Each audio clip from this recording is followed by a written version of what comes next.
We begin with breaking news this noon. The autopsy report for Taylor Rose Williams has just been released. It was just over a year ago that 5-year-old Taylor disappeared from her Jacksonville home, sparking an Amber Alert and the eventual discovery of her body in rural Alabama.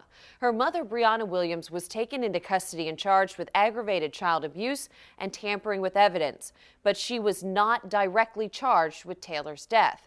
Now, according to that newly released autopsy report, though the discovery of the decomposed remains in the woods is suspicious for homicide, the manner of Taylor's death could not be determined. But the medical examiner did find evidence that points towards neglect or severe illness. Along with Taylor's remains, the report says a garbage bag and a fabric shower curtain were also recovered.